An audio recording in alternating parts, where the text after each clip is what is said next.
Most people think life changes overnight. It doesn't. It shifts in inches, not miles. You don't need a miracle. You need momentum. And that momentum, it's built on the smallest habits you repeat when no one's watching. Today, I'm not here to give you a motivational speech. I'm here to hand you 10 small, doable habits that, over time, will quietly and powerfully transform your life, one at a time. Let's get into it. Most people wake up and reach for their phones before their eyes are even fully open. Notifications, emails, messages. The world is already in your face before you've had a moment to breathe. And that right there is where the problem begins.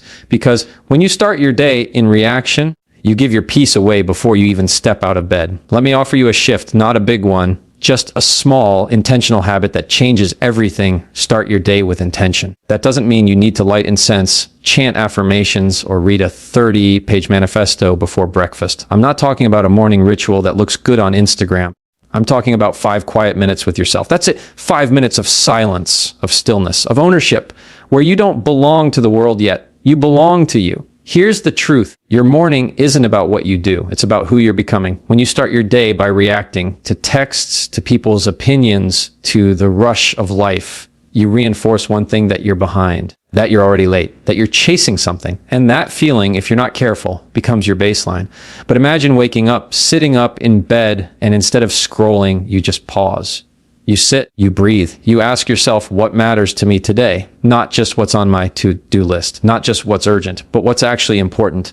That one question, asked consistently, creates internal alignment. Because here's the thing, when you don't choose how your day begins, your day will choose for you. And it won't choose kindly, it'll choose chaos, distraction, comparison, stress. You want to know why the smallest morning shift matters? Because intention is momentum. You don't need motivation. You need a little direction. Think about it like a plane taking off. If you adjust the trajectory by just 1 degree at takeoff, you land in a completely different place hours later. Your morning is your takeoff. 1 degree is all it takes. Some people say, I don't have time. I hear that all the time, but it's not about having times. It's about taking it. Nobody gives you 5 quiet minutes. You take them.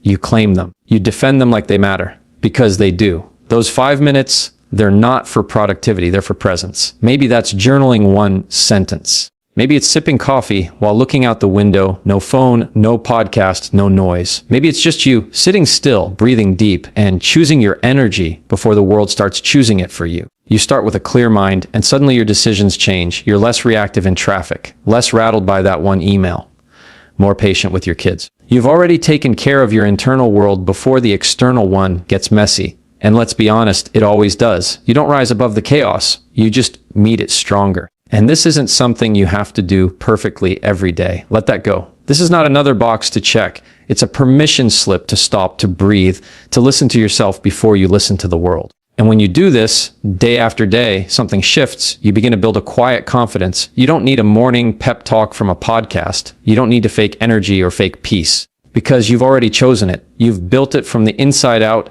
and that's how you win the day, not by doing more, but by starting from within. Every time, every morning, it starts small, and then it starts working. So tomorrow morning, when your alarm goes off and your thumb moves toward the screen, pause.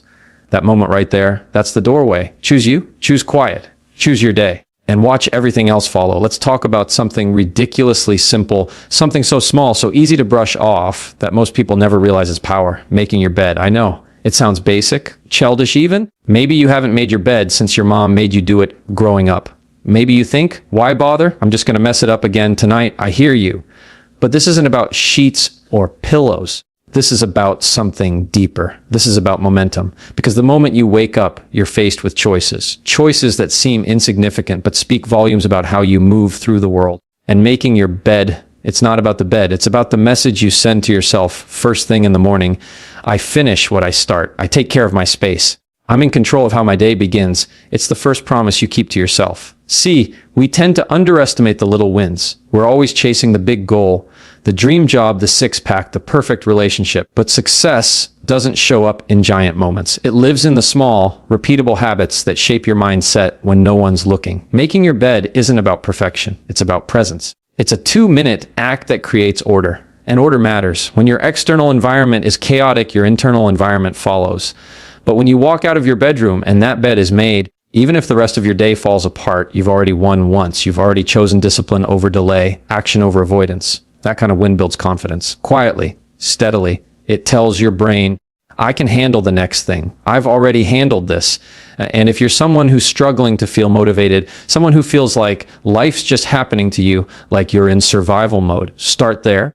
Start with your bed. It's one thing you can control. It's yours. It doesn't take money. It doesn't take energy you don't have. It just takes the willingness to show up even when it feels small, especially when it feels small. Some of the most grounded, high-performing people I know have the simplest morning routines.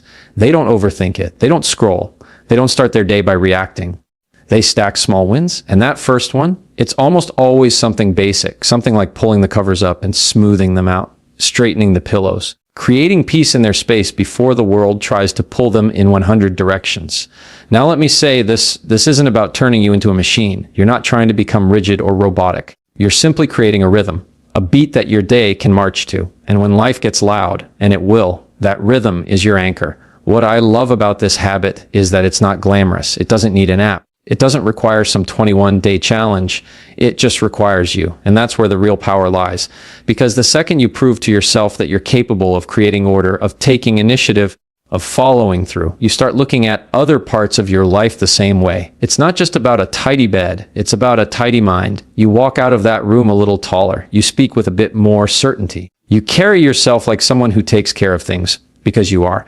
And here's the kicker: on the days where everything feels out of your hands, on the days where work's a mess, the kids are yelling, the stress is piling on, you still come home to that one small act of completion, that made bed. That quiet reminder you're still in charge of something. You're still capable. You're still grounded. So tomorrow, when your feet hit the floor and your brain's already racing toward your to-do list, slow it down. Turn around. Take 2 minutes. Smooth the sheets. Fluff the pillow. Straighten the corners. Do it not because you have to, but because you can. Because in that moment, you're not just making your bed, you're making your mindset. Let's talk about something that sounds too simple to matter, but actually shifts the way your entire day operates. The 5-minute rule. Here's how it works. If something will take you less than 5 minutes, you do it now. Not later, not tonight, not when you feel like it. You just do it immediately. You'd be amazed how many little things we carry around all day simply because we delay them. Answering that text, washing the dish in the sink, sending that email, putting the shoes away. It's not that any of these things are hard. They're not. They're just stacked on top of each other. And what ends up happening is that we're not overwhelmed by life. We're overwhelmed by delay. And it's not just physical clutter. It's mental. Every time you think, I'll do it later, you open a tab in your mind. And just like a computer, the more tabs you leave open, the slower you run. That little thought lingers in the background. It pulls at your attention. You forget about it, then remember it, then feel guilty for not doing it. Over and over again. You burn more energy thinking about doing the thing than it would take to just do it. The 5-minute rule clears that noise. I started applying it in my own life and something shifted. That email I kept putting off, sent. That package I needed to return, done. That cup sitting in the sink, washed. And yeah, none of those things are life changing by themselves. But together, they send a message to your brain that you are the kind of person who handles things quickly, calmly, without hesitation. You stop negotiating with yourself. You stop giving anxiety room to grow. Because procrastination isn't laziness, it's avoidance. And most of the time, what we're avoiding isn't even the task. We're avoiding the discomfort of starting. But the moment you tell yourself, if it takes 5 minutes or less, I don't wait, I move. You cut through that hesitation. You shrink resistance. You build rhythm. This rule also saves your future self. Think about how many times you've walked past the same mess or unfinished task and thought, I'll get to it. Days go by. Then, finally, when you have to handle it, it takes longer and feels heavier than it should. Why? Because your mind already turned it into a mountain. You had to carry it for days. But when you just handle it in the moment, you don't have to carry it at all. The 5-minute rule isn't just about productivity. It's about peace. It's about closing the loop, ending the conversation with yourself. The decision is already made. You don't drag it with you into the rest of your day. And listen, this isn't about becoming some hyper-efficient machine. You're not racing. You're simply removing friction. It's amazing what happens to your mood when your space is just a little more in order, when your schedule isn't filled with tiny things you're dreading, when you stop saying, I'll do it later,